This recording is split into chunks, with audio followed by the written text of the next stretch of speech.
And Owen, you're 17. Owen, right, your generation, you get the blame for being easily offended. That's what we say. Snowflakes, that's what we call your generation. Right, I don't blame them. I just try and move with the times. Right? I know they're a bit strange, aren't they? You know what I mean? They're a bit like, I don't know. They make me feel older than I should feel, like other new celebrities, YouTubers. You know, I don't know who people are until they're fighting Floyd Mayweather. That's a strange age to be. I'm saying, who's Logan Paul? I don't know, but a 10-year-old would put a knife through your windpipe for a bottle of his energy drink. So he's done something right. Fucking 25 quid for a bottle of juice.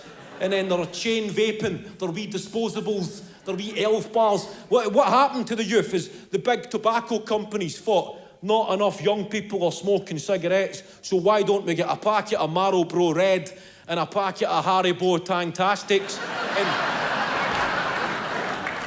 and empty them into a blender and get that liquid, and we'll put it in a wee heated element and take a couple of puffs. That's what started the vaping, and they're a strange bunch, right, with their vapes and their bottles of Prime, and they're always fucking whining about something.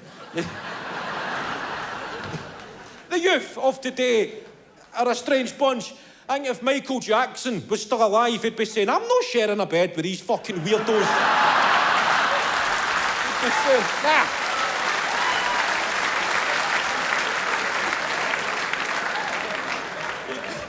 He'd be saying, get me an adult in here for a decent conversation.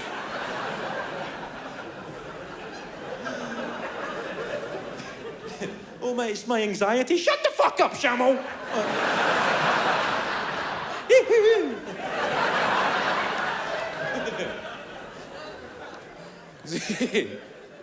See, I don't believe that they should get the blame. Even COVID, that was it. The way children were represented during COVID, all that time that they missed off school, and that was all you would see on the telly, the wee stressed out dweebs complaining. We are being robbed of our futures, COVID. COVID has stolen our education from us. We'll never get this time back, and we are the forsaken generation.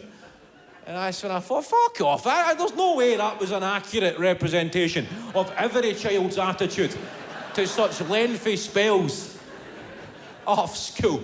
Would it have been too much to have heard from the kids who hit the jackpot during that whole time? They never had to sit exams. Wow. What a time to be fucking stupid.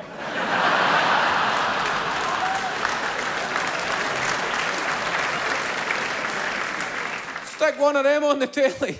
I bet there's some belters made it to university the past few years. Put them on the telly, cheer people up a bit. I was going to do travel and tourism, but I got into medical school.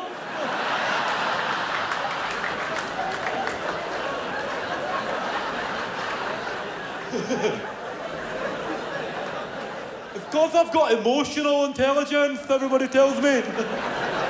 That's the new polite way of telling a child he's a fucking dunce.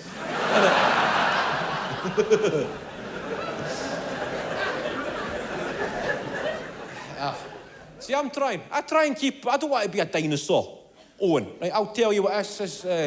I try and stay open-minded. I try and understand the generations behind me and all that. I try and stay woke.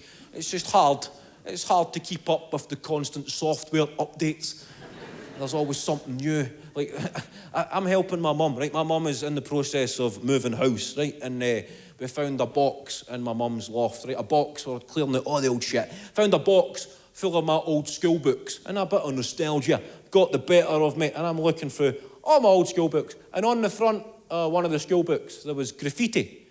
And it said, this might be a bit Scottish, but I will translate. Right? It said that your ma, right? You get that? It said your ma's got balls, right? Balls are balls.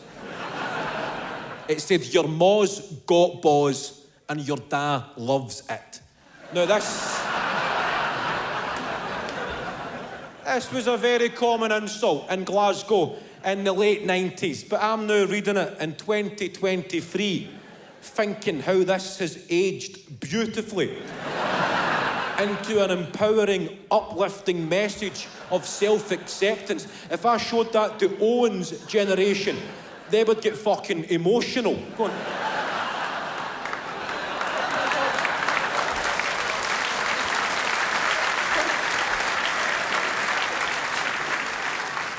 Isn't that just beautiful what they wrote? Your ma's got balls and your dad loves it. Your mother found the courage to embrace her true identity. And your father was supportive. Beautiful. See, that's how woke a city Glasgow is. We don't get enough credit for how open-minded and progressive we are. And sometimes we don't mean it. Sometimes it's very subtle. Like I was in a taxi in Glasgow, and the taxi driver had recognised me, and he was telling me how difficult it is to be a comedian. Right? He's telling me, right? He's going, right? Every taxi driver in Glasgow is a savant. Right? He's going, it must be hard, Must be fucking hard being a comedian. You can't joke about anything these days. Right? Can't say anything. And then the conversation naturally led to the subject of Sam Smith. And the driver said, Sam Smith, did you see what that cunt was wearing? Did you see what that cunt was wearing at the Brit Awards? And I thought, bravo, driver, bravo, you have educated yourself. What a proud moment this is to hear such a progressive attitude, because in Glasgow, that cunt is a gender-neutral pronoun. I thought, bravo, driver. This just gave me hope. If you had said, did you see what he was wearing at the Brit Awards, I would have stormed out of this taxi in disgust. I would have said, don't you dare misgender that cunt. How dare you? There's always been easily offended people, and I will defend millennials like myself and the generation younger than me, because 36 is a good vantage point to tell the youth what the older people used to be like, and they were the original snowflakes. They were easily offended, and it's summed up in a game that a lot of you probably played, the game called Chap Door Runaway in Glasgow, Knock a Door Run, Knock a Dally, Knock Down Ginger, whatever it was called. The game has largely gone extinct, Owen. Right? The game involved, you would come home from school. I'll tell you the premise of the game, right, for those of you unfamiliar. You'd come home from school, you would change out of your school uniform and into your civilian wear, and then you would go and meet up with your associates, and you would patrol your neighbourhoods aimlessly.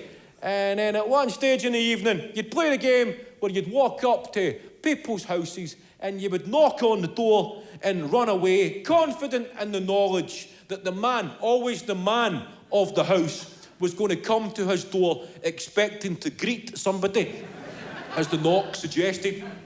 But instead, he would see you and your associates fleeing his property and laughing